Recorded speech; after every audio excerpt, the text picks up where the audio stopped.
विक्रम और बेताल की कहानी। दूसरी पुतली चित्रलेखा की कथा इस प्रकार है। एक दिन राजा विक्रमादित्य शिकार खेलते खेलते एक ऊंचे पहाड़ पर आए। वहां उन्होंने देखा एक साधु तपस्या कर रहा है। साधु की तपस्या में विघ्न नहीं पड़े, यह सोचकर वे उसे श्रद्धापूर्वक प्रणाम करके लौटने लगे। उन्हें मुड़ते ही साधु ने आवाज दी और उन्हें रोकने को कहा। विक्रमादित्य रुक गए और साधु ने उनसे प्रसन्न होकर उन्हें एक फल दिया।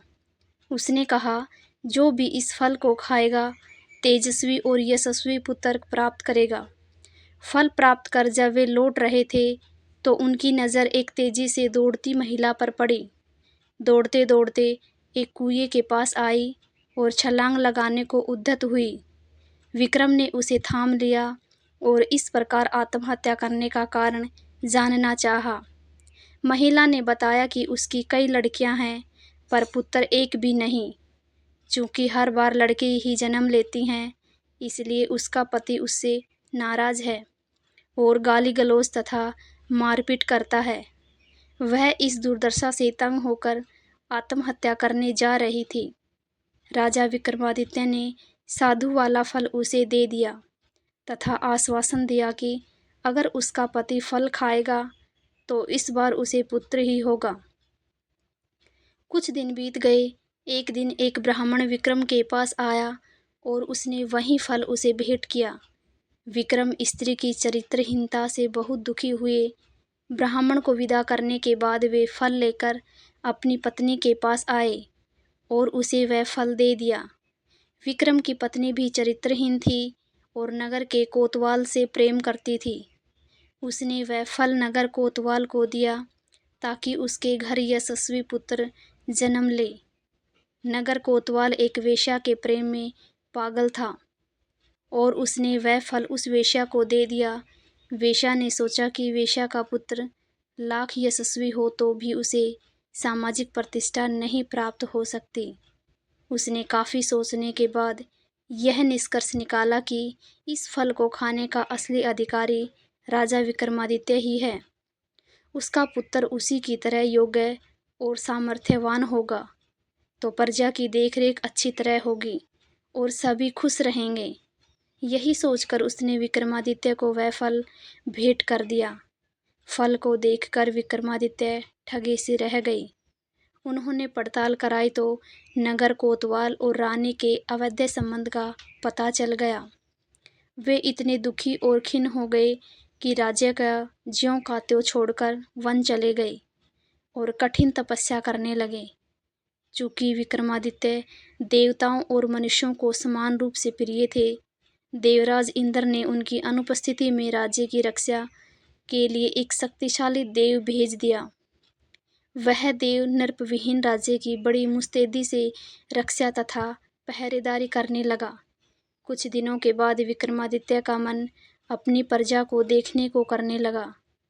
जब उन्होंने अपने राज्य में प्रवेश करने की चेष्टा की तो देव सामने आ खड़ा हुआ। उसे अपनी वास्तविकता पहचान देने के लिए विक्रम ने उसे युद्ध किया और पराजित किया। पराजित देव मान गया कि उसे हराने वाले विक्रमादित्य ही हैं और उसने उन्हें बताया कि उनका एक पिछले जन्म का शत्रु यहाँ आ पहुँचा है और सिद्धि कर रहा है। वह उन्हें खत्म करने का हर संभव प्रयास करेगा। यदि विक्रम ने उसका वध कर दिया तो लंबे समय तक वे निर्विघ्न राज्य करेंगे। योगी के बारे में सब कुछ बताकर उस देव ने राजा से अनुमति ली और चला गया। विक्रम की चरित्रहीन पत्नी तब तक ग्लानि से विष खाकर मर चुकी थी। विक्रम ने आकर अपना राजपाट संभाल लिया और राज्य का सभी काम सुचारू पूर्वक चलने लगा। कुछ दिनों के बाद उनके दरबार में वह योगी आ पहुंचा। उसने विक्रम को एक ऐसा फल दिया जिससे काटने पर एक कीमती लाल निकला। पारितोषिक के बदले उसने विक्रम से उनकी सहायता की कामना की। विक्रम सहर्ष तैयार हो गए और उसके साथ चल पड़े। वे दोनों शमशान पहुँचे तो योगी ने बताया कि एक पेड़ पर बेताल लटक रहा है और एक सिद्धि के लिए उसे बेताल की आवश्यकता है। उसने विक्रम से अनुरोध किया कि वे बेताल को उतार कर उसके पास ले आएं। विक्रम उस पेड़ से बेताल को उतार कर कंधे पर लाद कर लाने की कोशिश करने लगे। बेताल बार बार उनकी असावधानी का फायदा उठाकर उड़ जाता और पेड़ पर लटक जाता। ऐसा 24 बार हुआ। हर बार बेताल रास्ते में विक्रम को एक कहानी सुनाता। 25वीं बार बेताल ने विक्रम को बताया कि जिस योगी ने उसे लाने भेजा है वह दुष्ट और धोखेबाज है। उसकी तांत्रिक सिद्धि की आज समाप्ति है तथा आज वह विक्रम की बलि दे देगा। जब विक्रम देवी के सामने सर झुकाएगा, राजा की बलि से ही उसकी सिद्धि पूरी हो सकती है। विक्रम को तुरंत इंद्र के देव की चेतावनी याद आई। उन्होंने बेताल को धन्यवाद किया और उसे लादकर योगी के पास आए। योगी उसे देखकर अत्यंत हर्षित हुआ और विक्रम से देव के चरणों से सर झुकाने को कहा। विक्रम ने योगी को सर झुकाकर सर झुकाने की विधि बतलाने को कहा। ज्यों ही योगी ने अपना सर देवी चरणों में झुकाया कि विक्रम ने तलवार से उसकी गर्दन काट दी। देवी बलि पाकर प्रसन्न हुई और उन्होंने विक्रम को 2 बेताल सेवक दिए। उन्होंने कहा कि स्मरण करते ही ये दोनों बेताल विक्रम की सेवा में उपस्थित हो जाएंगे।